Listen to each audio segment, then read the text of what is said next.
Didn't flip my phone. Hi everybody, how are you today? I'm Lynn Smith of lynnmsmith.com and creator of the program, The Magic of Self-Love.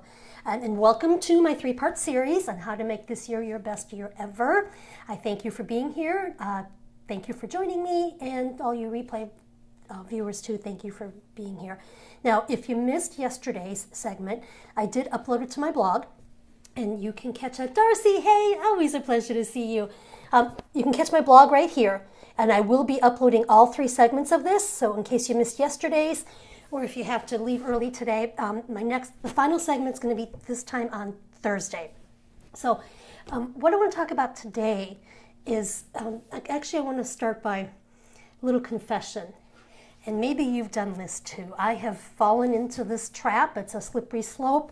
I'll be scrolling through my Facebook feed and I'm seeing all these status updates of everybody else, and I start making comparisons. And it just spirals down from there. The more I scroll, the more I question every decision I've ever made in my life. Has that happened to you? The thing is though, when we make comparisons, we always come out on the losing side. And what I want to talk about too is these things that trigger us to make these comparisons, like these shiny, pretty status updates. All these are a soundbite of somebody's life. And comparing yourself to a soundbite is just mean. And we all do it. We all fall into the trap, and especially women. We are really bad for that because we want to be perfect. We want to be, everything to look nice and look like we've got everything together. And you just can't have everything together. But what happens then with these comparisons is not only, like I said, they're mean because you're comparing yourself to a soundbite, but also it devalues you. And what I mean by that is, instead of, when we're making these comparisons, instead of seeing how far we've come, we see our lack. So I still fall into this trap. I will not lie. I will be very transparent here. This is a tough one. But I'm getting so much better at it because I catch myself.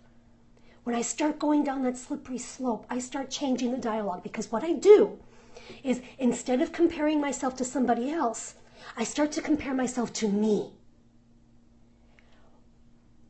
The difference between the Lynn now and the Lynn 5 years ago, the difference between the Lynn now and the Lynn 10 years ago, the difference between the Lynn now and the Lynn 15 years ago. And what this does is it helps me appreciate how far I've come.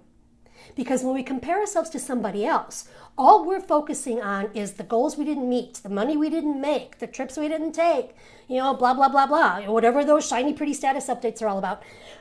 But when we start comparing ourselves to ourselves, we remind ourselves of the progress that we have made.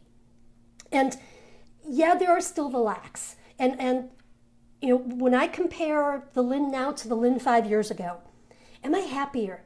Yes, I am. When I compare myself, the Lynn now to the Lynn 10 years ago, am I more fulfilled? Yes, I am. Have I met all my goals on the timeline I thought I was going to? Oh, hell no. I thought I'd be much further along than I am now. But the thing is, when I start comparing myself to me, I remind myself. I look back and think, wow, the Lynn of 10 years ago, night and day difference between the Lynn now, and I'm much happier being the Lynn now. So something that I want you to remember when you start going down that slippery slope, when you get caught up in that Facebook newsfeed and everybody else's life looks so much better than yours, is to remember, comparing yourself to a soundbite is just mean. Start comparing yourself to yourself. Remind yourself of how far you have come. And yeah, I thought I'd be making more money by now. Yeah, I thought my business would be bigger. Yeah, I thought I'd be taking more exotic vacations and driving that really cool sports car. And none of that's happened. Not in the timeline that I expected. But you know what? When I look back, when I remind myself, when I compare myself to me, I realize, holy crap, I was a mess back then. And I'm so glad that I've made the progress that I have made.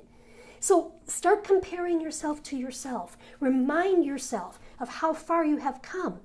Because when you compare yourself to somebody else, all you see are the failures, all you see are the lack, all you see are the goals not met. And when you start to change that, when you start to compare yourself to yourself and you start to remember what you are now as compared to what you were then, you start building appreciation for yourself. You start recognizing all the wonderful things that you have done, because you deserve to remember that. You deserve to know how far you have come. And when we compare ourselves to others, we only see the lack. And I will be honest and say that I don't catch myself every time. I'll get caught up in going through the Facebook news feed and go, crap, every decision I've ever made has been a wrong one. But many, many times I can catch myself as I start to compare myself. And I remember I'm comparing myself to somebody else's soundbite. I start to compare myself to me. And I realize how far I have come and the potential that I still have within me. So this is part 2 of how to make this your best year ever. And it really comes down to appreciating who you are. And comparing yourself to somebody else is the exact opposite of that. So I thank you, everybody, for being here. Same time on Thursday, I'm going to cover part 3. And here's my blog again. Everything will be uploaded. The first part's already there if you missed it yesterday. And I hope you can join me on Thursday. Oh, and if you're not following me, be sure to follow me so that you get that notification for Thursday. So bye, everybody. Thank you for being here.